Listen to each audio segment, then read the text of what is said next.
Bem-vindos a mais um episódio do Pronúncia sobre as autárquicas de 2025 no Porto. O nosso convidado hoje é o Dr. Manuel Pizarro, muito bem-vindo. É um prazer.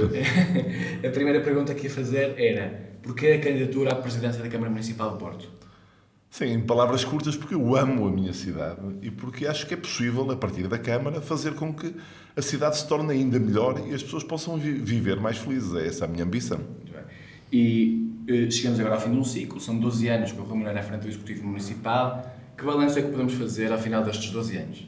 Eu acho que há coisas que são marcadamente positivas, há muita coisa que evoluiu favoravelmente no Porto, mas também acho que é verdade que há consequências de uma parte dessa evolução. Por exemplo, o crescimento do turismo agravou muito alguns dos problemas que as pessoas tinham de mobilidade e de acesso à habitação, e agora precisamos de uma resposta nova. Manifestamente precisamos de um novo ciclo político na cidade, e isso não significa que vamos destruir ou ignorar o muito de bom que foi feito. Significa que temos que fazer uma mudança e que é preciso ser uma mudança que deve ser feita com tranquilidade. Muito bem. E relativamente aos desafios do município do Porto, parece que o município tem mecanismos à sua disposição para o fazer, ou que a descentralização ainda não chegou ao ponto em que o município consegue resolver todos os seus problemas? Sim, vamos ver. Portugal é um país alucinadamente centralista. É dos países da Europa onde a percentagem do orçamento público que é gasto pelos municípios é mais pequena, o que significa que há um enorme trabalho a fazer na descentralização e, evidentemente, eu não deixarei nunca de ser a favor da regionalização. Nós somos o único país da Europa, com a nossa dimensão geográfica e populacional, que não tem regiões administrativas. É uma falsa questão dizer que o país é muito pequeno para ter regiões. Eu vivi na Bélgica, quando fui deputado no Parlamento Europeu. A Bélgica é da dimensão de Portugal e está organizada em regiões. A Holanda está organizada em regiões. Isso é uma falsa questão. Agora, a Câmara do Porto tem, apesar de tudo, ao seu dispor, muitos meios para intervir e tem uma enorme força política para tratar com o Governo Central de forma a exigir aquilo que tem que ser exigido a favor da cidade e da região. A Câmara do Porto vale mais que o Porto, porque a Câmara do Porto é, ao mesmo tempo, ou deve ser, um porta-voz de toda a região. Muito bem. Uma questão que está associada com o Porto, que é toda a gente gosta muito de ver o Porto, todos temos muito orgulho da nossa cidade de Porto, mas há alguns desafios desta cidade. Por exemplo, recentemente, a Federação Académica do Porto fez um estudo que lançou que dizia que 75% dos estudantes da Academia do Porto estavam a pensar ou podiam emigrar. E isto eu vi esse estudo. Pois, isto é apenas sair do país e não apenas do Porto. Por exemplo, ir para Lisboa também acontece a muitas pessoas. Um dos grandes problemas é a habitação. É possível no Porto resolver o problema da habitação? Eu não tenho dúvida nenhuma que a situação da habitação é uma situação de emergência. O que aconteceu na habitação é, por um lado, surpreendente, terá causas variadas, mas é dramático. É dramático para as pessoas da classe média, é dramático para os jovens, não há possibilidade nenhuma. Então, a renda de um T2 no Porto, entre 2020 e 2024, em 5 anos, aumentou mais de 70%. A renda média de um T2 agora no mercado é 1.250 euros. Quem é que pode pagar uma coisa dessas? Por isso é que a minha prioridade será um programa de habitação a custos moderados. Já nem podemos usar o conceito de renda acessível, que foi, aliás, criado por um governo do meu partido, porque renda acessível é renda que é 20% abaixo do preço do mercado. Mas o mercado está de tal maneira sobreaquecido que 20% abaixo não permite a ninguém viver. Quem é que pode pagar, em vez de 1.250 euros, pagar 1.000? Quer dizer, não dá na mesma. Portanto, o meu programa tem uma primeira fase, nos primeiros 4 anos, o primeiro mandato, construir 5.000 casas de renda moderada. E renda moderada quer dizer que um T1 custa 400 euros e um T2 custa 550 euros. E porquê que eu opto numa primeira fase por construir e não por reabilitar? O Porto tem, é verdade, 20.000 fogos devolutos, muitos deles a precisarem de reabilitação, porque esse processo demora mais tempo. A situação é uma situação de emergência. A maneira que eu tenho de responder a esta emergência é usar os terrenos que são da Câmara, associar-me com cooperativas e com parceiros privados e construir o mais rapidamente possível estes 5.000 fogos para ajudar que as pessoas possam viver no Porto, para que possam regressar ao Porto e para que o mercado se equilibre um pouco. Ao mesmo tempo, desenvolver as iniciativas para que seja possível mobilizar uma boa parte desses 20.000 fogos devolutos para o mercado de arrendamento, mas isso vai demorar mais tempo, porque se as pessoas os têm e eles estão devolutos, é preciso compreender as razões pelas quais isso acontece, é preciso criar confiança nos proprietários para que seja possível trazer esses fogos para o mercado. Eu diria, isso é um tema é preparar no primeiro mandato para conseguir sucesso no segundo mandato. As pessoas mais jovens, a classe média, não podem esperar mais por uma solução em matéria de habitação. Relativamente ao prazo dessa solução, duas perguntas aqui. Uma seria se tem alguma expectativa do prazo para estas 5.000 casas. Outra questão que também seria é algumas candidaturas, relativamente a essa proposta, têm questionado o financiamento dessa proposta. Se tem alguma resposta relativamente a isto? O prazo, claro, eu comprometo-me durante o mandato. A evolução será variável. Há alguns processos que estão muito avançados e eu tenho a expectativa que nós possamos em 2 anos e meio, ter as casas no mercado de arrendamento com renda moderada. Uma parte delas só serão possíveis mais para o fim dos 4 anos do mandato. Os processos que vamos começar agora são 5.000 casas durante o mandato de 4 anos, ao longo do mandato. Como é que isto se vai financiar? Este programa vai se financiar porque as pessoas vão pagar renda.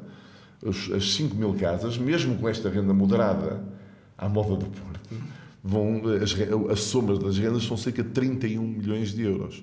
Nós precisaremos de mais 30 milhões de euros por ano para que isto se possa pagar durante os primeiros 30 anos do programa. Onde é que eu vou buscar esse dinheiro? Eu tenho a expectativa de que vou conseguir que o Governo Central financie uma parte desses 30 milhões de euros. De acordo com a Constituição da República, o acesso à habitação é uma tarefa do Estado Central e não do Estado Municipal, que aliás consome em Portugal, como eu já disse, a esmagadora maioria dos recursos públicos.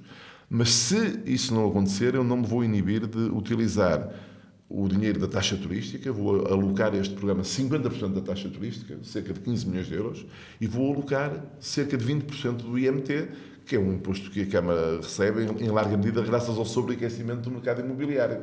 Eu encontro racional em dizer aos portuenses que vou utilizar as receitas do turismo e as receitas do sobreaquecimento do mercado imobiliário para financiar a habitação moderada. Acho que é algo que tem sentido político. Ao fim dos 30 anos, as casas ficaram todas para a Câmara, sem mais ónus e com um programa de manutenção, porque este dinheiro é o dinheiro para as construir e para as conservar durante os primeiros 30 anos. Quer dizer que, ao final de 30 anos, a Câmara de Porto continuará a ser proprietária destes edifícios. Acho que é um belo investimento no presente e no futuro da cidade. Relativamente à nova construção, de vez em quando há alguma tensão entre a estética urbana e a construção em altura. E a perguntar se a candidatura do Samuel Pizarro tem algum peso na construção em altura? Não temos nenhuma posição de princípio. Cada programa deve ser adaptado aos locais onde é feito. Claro que o tema de manter uma certa coerência arquitetónica da cidade é importante, mas eu admito que haja alguns espaços onde a construção em altura pode permitir a enorme vantagem de depois também haver espaço público para haver jardins, para haver locais de fruição coletiva. Acho que, como tudo, deve haver quanta peso e medida, não pode haver uma regra que não possa, que seja, enfim, drástica e absoluta. E, por exemplo, no caso da Vino Nadas? Pois, eu, para ser franco, não gosto muito do projeto que foi aprovado para a via no Nálares. Acho que agora há uma fase muito importante, que é a fase de vermos o que é que o estudo de impacto ambiental vai determinar. Parece-me que há, de facto, um risco para a estética da zona da Foz no modelo que foi escolhido. Vamos ver o que é que mostra o estudo de impacto ambiental e vamos ver também se a Câmara consegue explicar de forma clara, então, como é que vão ser, o que a Câmara disse, eu também ouço o que dizem ambas as partes, é que vai haver novos jardins públicos naquela zona, que a via que vai ser construída permitirá não apenas circulação automóvel, mas tem boas vias para bicicletas e tem passeios largos. Bem, é preciso ver bem isso com todo o pormenor. Eu acho que o estudo de impacto ambiental pode ajudar-nos a tomar uma decisão mais informada. Ainda relativamente a outra parte da cidade, sobre as 5.000 casas, já fala de algumas localizações em que vão aparecer e a perguntar sobre uma em específico. Algumas delas já têm mais densidade urbanística, como o Monte Pedrado ou Boa Vista, mas algumas vão ter de ser repensadas, como o bairro do Aleixo. E perguntar se tem algum plano para o bairro do Aleixo. Vamos ver, a Câmara é proprietária de um terreno que permite construção nessa zona onde ficava o bairro do Aleixo. Eu não gosto muito dos desenhos que até agora foram tornados públicos para a solução urbanística para aquela zona. Não estamos a falar apenas do bairro do Aleixo, que é a parte mais superior dos terrenos, estamos a falar também dos terrenos que ficam à cota do Rio Douro. Portanto, é uma área muito importante. Acho que tem que ser muito cuidada do ponto de vista da sua inserção urbana. Agora, eu vou utilizar a capacidade de construção que a Câmara tem nessa zona para fazer as tais habitações com rendas moderadas que vão permitir às pessoas jovens poderem ficar a viver no Porto ou poderem regressar ao Porto. Associando a questão do preço da habitação, vez em quando fala-se do turismo. E a perguntar ao Dr. Pizarro se o Porto tem turismo a mais ou turismo a menos. Bem, o professor Hélder Pacheco arranjou uma grande frase que me tem servido de bordão para tratar deste assunto. O Porto não tem turismo a mais. Às vezes tem Porto a menos. E é mesmo por isso que eu quero ser Presidente da Câmara do Porto. É para mobilizar a energia do Porto para resolver os seus problemas. Nós precisamos, evidentemente, que o turismo também terá tido a sua parte, por exemplo, no sobreaquecimento do mercado imobiliário. Mas a verdade é que continua a haver 20 mil fogos devolutos no Porto, muitos deles em estado de degradação. Se for ver as ruas do centro histórico, não há rua do centro histórico que, apesar do enorme esforço de reabilitação dos últimos anos, não tenha 2, 3, 4 prédios ao abandono. Eu acho que nós temos é que ter uma política que garanta que esses prédios são reabilitados e que são colocados ao serviço de uma política de habitação que inclua todas as pessoas que justificadamente ambicionam viver na cidade melhor do mundo, que é o Porto. De vez em quando fala dos efeitos negativos que o turismo pode ter na cidade. Em particular, do comércio tradicional. Por exemplo, quem está nos Aliados e sobe a rua 31 de Janeiro, a antiga rua de Santo António, vê uma rua bastante vazia e de vez em quando com alguma apreensão. E a perguntar se está algum plano específico. Bastante vazia é mesmo uma descrição moderada para o que se passa nessa rua. Essa rua está avassalada. Exatamente. E a perguntar se tem algum plano específico para tentar salvaguardar o que resta, ou quem dá, o comércio tradicional. Sim, nós temos mesmo que cuidar do comércio tradicional. E há muitas dessas ruas onde os portuenses já se sentem desconforto. Aquilo desapareceu, a natureza de cidade que existia nessas ruas. Nós vamos selecionar um conjunto de artérias. Não é possível fazer esta intervenção na cidade toda, pelo menos ao mesmo tempo. Vamos selecionar um conjunto de artérias muito emblemáticas. Sedufeita, 31 de Janeiro, Santa Catarina, Costa Cabral, algumas das ruas adjacentes a estas, para fazer programas específicos de reabilitação comercial, de reabilitação urbana dessas ruas. Negociar com os comerciantes, negociar com os proprietários, negociar com os moradores e em cada uma dessas ruas fazer um plano de revitalização urbana que é muito importante e nesse contexto vamos lutar para conseguir que uma alteração na lei que significa que, havendo um plano destes aprovado, essas ruas podem ficar excluídas do licenciamento zero. Isto é, devolver a função de licenciamento à Câmara para controlar o que é que pode existir nessas ruas, procurando que elas mantenham a sua natureza de ruas que são boas ruas para os turistas, mas que também sejam boas ruas para os portuenses. O Dr. Manuel Pizarro é contra o licenciamento zero? Não, sou contra o exagero do licenciamento zero. A ideia do licenciamento zero é uma ideia generosa, mas que não pode ser generalizada, não pode ser aplicada aos centros de uma cidade como o Porto, porque o risco de descaracterização está à nossa vista e acho que quando se verifica que a aplicação de uma lei tem um efeito perverso, o melhor é mesmo corrigi-la. Uma questão associada ao inverso do comércio tradicional, que é o comércio menos tradicional, especificamente a pulverização de lojas de souvenirs pela cidade de Porto. Associando esta questão, de vez em quando duvida-se um pouco da legalidade e o Executivo atual queixou-se da falta de poderes que tem para fiscalizar estas lojas. Sim, isso mesmo. É que se o licenciamento depender da Câmara, a Câmara passa a ter um instrumento para regular o que é que funciona e também não podemos excluir que, nomeadamente, a começar por estas artérias onde vamos fazer planos de revitalização urbana, incluindo o comércio tradicional, é preciso juntar todas as entidades pertinentes. Eu acho que é qualquer coisa de estranho em haver lojas alugadas por valores altíssimos, distorcendo, aliás, todo o mercado concorrencial à sua volta, onde depois não se vê vender nada. Onde não acontece nada do ponto de vista comercial. E eu estou mesmo a ver quem é a instituição que devia ser mobilizada. É a autoridade tributária. A autoridade tributária devia ser mobilizada para tentar perceber como é que é possível que alguém arrenda ou aluga uma loja de 3 ou 4 ou 5 mil euros, não se venda lá nada. Bem, isto levanta as maiores suspeitas sobre então para que é que esse aluguer é feito. Agora, isto tem um problema adicional, é que isto perturba todo o funcionamento da rua, porque evidentemente isso cria uma nova bitola para os arrendamentos que dá cabo das lojas tradicionais que têm que realizar a sua atividade para poder pagar a renda. Relativamente a uma questão já menos paralela, há relativamente pouco tempo, em janeiro de 2025, no Bonfim, foram emitidos 2.500 atestados de residência. E fala-se de algumas casas que tinham mais de 100 pessoas supostamente a viver lá, mas tinham os atestados de residência lá. Isto é uma situação que preocupa? É uma situação que me preocupa muito, esta situação. Além de tudo mais, tudo isso a forma como nós estamos a lidar com este tema está a gerar um sentimento de anti-imigração que é muito preocupante e que é muito indesejável. Nós temos que, isto tem que ser regulado e tem que ser disciplinado. Quer dizer, eu acho que é evidente que nós podemos admitir que num esforço das pessoas, num T2 vivam meia dúzia de pessoas, 8 pessoas, bem, 10 pessoas. 100 pessoas num T2 não podem viver, isso é absolutamente evidente que isto não pode ser assim, o Estado tem que emitir orientações. Claro que depois as próprias juntas de freguesia também têm que fazer o seu trabalho e nós vamos procurar ajudar a fortalecer o seu trabalho.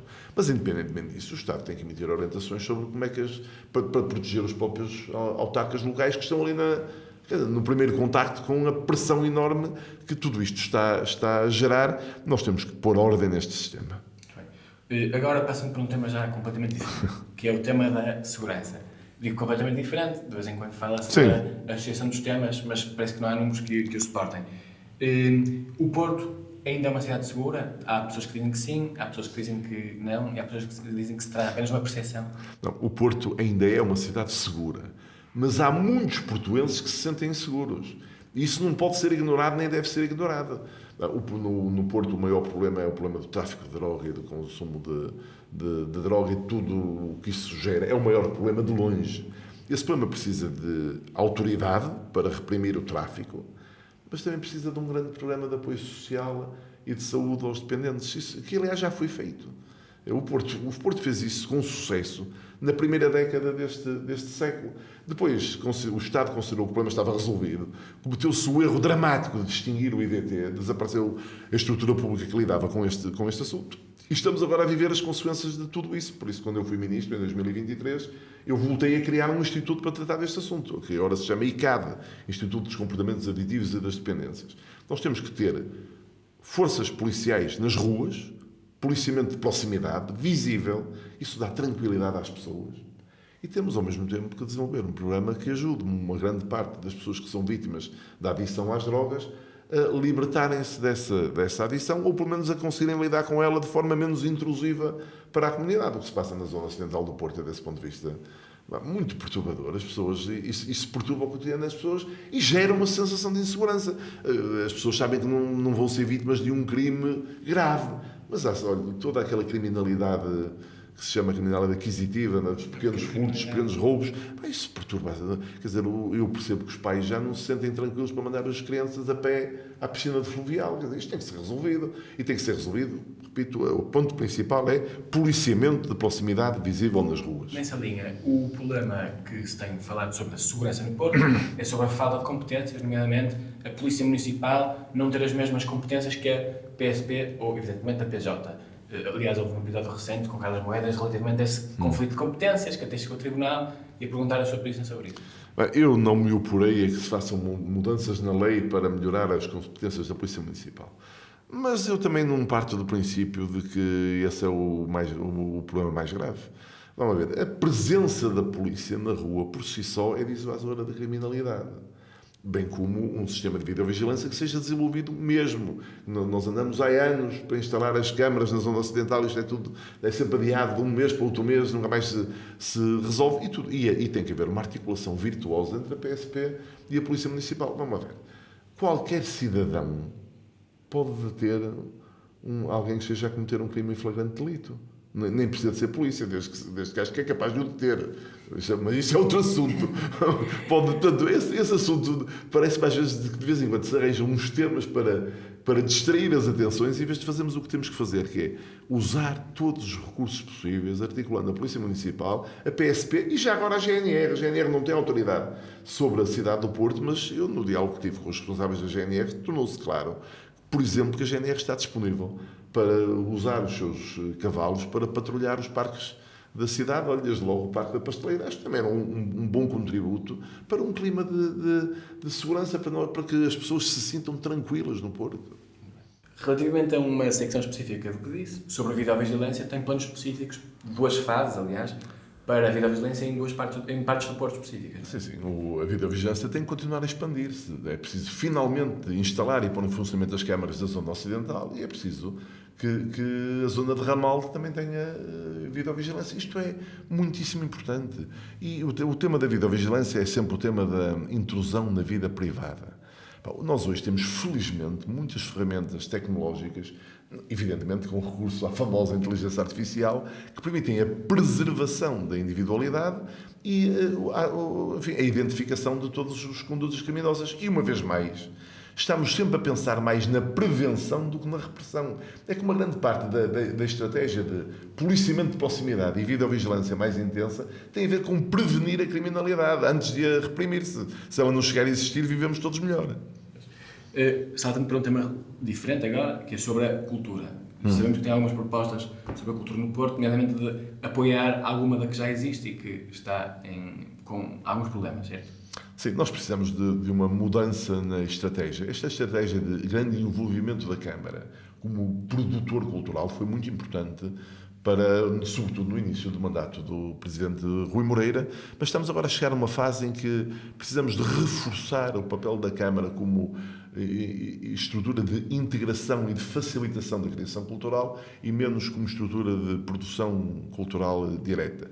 Uma das questões muito sérias é propiciar aos criadores espaços de criação e espaços de exibição da sua criação, porque a crise do mercado imobiliário, que pôs os preços alucinados na habitação, também pôs preços alucinados no aluguer de lojas, de armazéns, de espaços para ensaios, para os criadores de artes plásticas, etc. A Câmara tem hoje que investir muito na criação de uma rede de espaços destes que evidentemente inclua o centro da cidade, mas que vá muito para além do centro da cidade.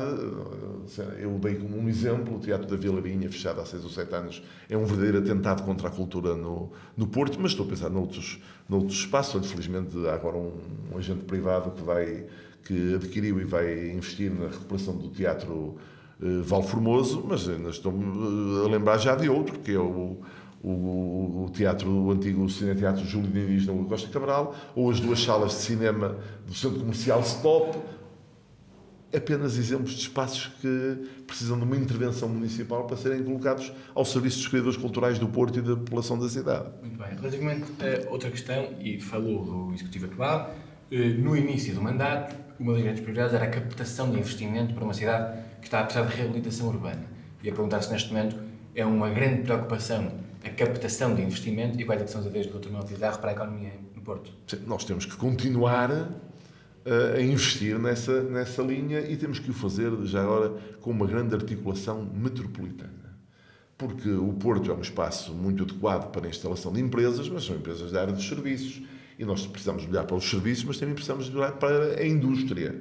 E desse ponto de vista nós precisamos, em muitos casos, de espaços que só existem nos municípios vizinhos. Nós temos que usar a marca Porto como uma marca integradora de toda a área metropolitana. Todos beneficiaremos disso, mas da mesma maneira que na cultura eu tenho um protagonista muito qualificado, que espero que venha a ser o próximo vereador da cultura, o Jorge Sobrado, também fiz a minha escolha na economia quando tive a felicidade de ter como mandatário o Virgílio Bento, que é CEO de uma enorme empresa tecnológica cujo principal mercado são os Estados Unidos da América, mas que está sediada aqui no coração do Porto. É isso que nós precisamos, porque nós precisamos destas empresas inovadoras, de alta incorporação tecnológica, para também ajudar a que os jovens que produzimos nas nossas universidades, desde logo na Universidade do Porto, possam ter o Porto como local de residência e como local de trabalho. Muito bem.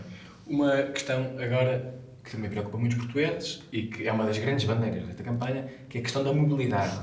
Há vários temas sobre isto. O trânsito no Porto, o tempo que demoramos a fazer uma viagem do ponto A ao ponto B e o problema do malogrado, talvez, no metrobus. Há uma posição relativamente ao metrobus, mas em geral para a mobilidade no Porto. Vamos ver. O problema da mobilidade é fácil de explicar e difícil de resolver. A cidade não pode ter o volume de carros que tem hoje diariamente. Isto é fácil de dizer. Difícil é resolver, porque as pessoas vêm de carro, mesmo enfrentando o inferno do trânsito, porque provavelmente pode haver razões culturais, mas além disso, verdadeiramente as pessoas não encontram alternativa no transporte público que considerem que seja confiável e confortável para as suas vidas. Portanto, o principal é investir no transporte público. O transporte público tem que ser muito melhorado.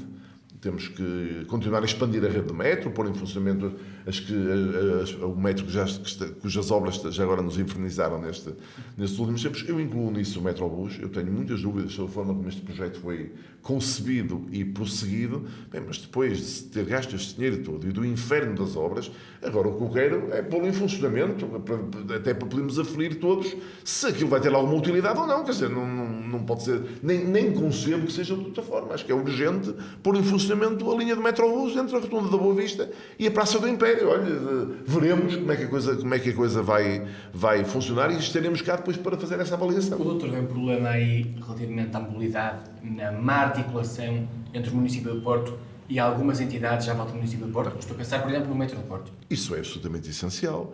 Vamos ver. Os 77% dos carros que circulam no Porto num dia de semana vêm de fora do Porto. Quer dizer, se nós não fizermos uma articulação à escala metropolitana, nós não vamos resolver o problema do excesso de trânsito no Porto. E essa articulação é urgente. Nós temos que melhorar a rede de autocarros, temos que ter mais autocarros, eles têm que ser mais confortáveis. Uma grande parte deles deviam ser de 2 andares, porque levam mais ou menos o mesmo número de pessoas que os autocarros de um andar, mas vai com toda a gente sentada, o que é mais confortável. E quem for no andar de cima sempre tem uma experiência estética bastante mais simpática. Temos que resolver problemas tecnológicos simples, como a app dos autocarros tem que dizer, não é dizer quando é que o autocarro devia passar, é quantos minutos vai demorar a chegar àquela paragem. Por isso, olha, eu rejeito em absoluto a ideia do transporte público ser gratuito para todos. Isso seria uma desgraça, porque isso significava o total desinvestimento na rede, naquilo que eu quero fazer, que é ter mais autocarros, de forma mais confortável, de forma mais confiável, para que as pessoas troquem o transporte individual pelo transporte público. Veja, se nós perdermos 30 ou 35 milhões de euros por ano da receita das pessoas que andam nos autocarros da STCP, vai haver problemas seríssimos de desinvestimento na melhoria dos autocarros. E na semana em que houve aquele acidente na Carris, em Lisboa, aquele infausto acidente no elevador da Glória, talvez seja de pensar se nós nos podemos dar ao luxo de prescindir da capacidade financeira para tratar da manutenção do transporte público. O que existe hoje no Porto o transporte é gratuito para as pessoas até aos 24 anos de idade e tem um desconto para as pessoas acima dos 65. Isso sim, eu vou fazer com que o andante seja gratuito para as pessoas com 65 anos ou mais. Porquê? Porque é uma aposta que eu acho que a Câmara pode pagar, 3,5 milhões de euros por ano, e porque essas pessoas não vão sobrecarregar a hora de ponta do transporte público. Pelo facto do andante ser gratuito, um cidadão de 75 anos não se vai levantar às 7 da manhã para ir andar de autocarro. Essas pessoas vão continuar a usar o autocarro nas horas onde o autocarro tem maior disponibilidade. Ora, transporte gratuito para todos, eu considero que é irresponsável e que nunca virá a acontecer, isso é impossível. A Câmara de Porto não pode para sempre passar a gastar. A Câmara de Porto já hoje tem obrigações com a STCP de 18 milhões de euros por ano. Não pode somar a isso mais 30 ou 35 ou 40 milhões. Isso é completamente impossível. Se isso algum dia viesse a acontecer, e repito, isso não vai acontecer, porque não é possível, isso significaria a degradação brutal do transporte público no Porto, e o transporte público é a principal ferramenta para melhorar a mobilidade. Doutor Manuel Pizarro, para finalizar, como é que foi o Porto em 2029? Eu espero que uma cidade onde as pessoas possam viver de forma mais confortável e mais feliz, com muitas pessoas a terem acesso à habitação a custos moderados, com o espaço público profundamente alterado, com muito mais árvores, passeios mais largos, devolver a cidade aos portuenses, acho que é uma coisa absolutamente prioritária. Manuel Pizarro, muito obrigado por ter comparecido. Foi um prazer. O prazer é nosso. E até à próxima.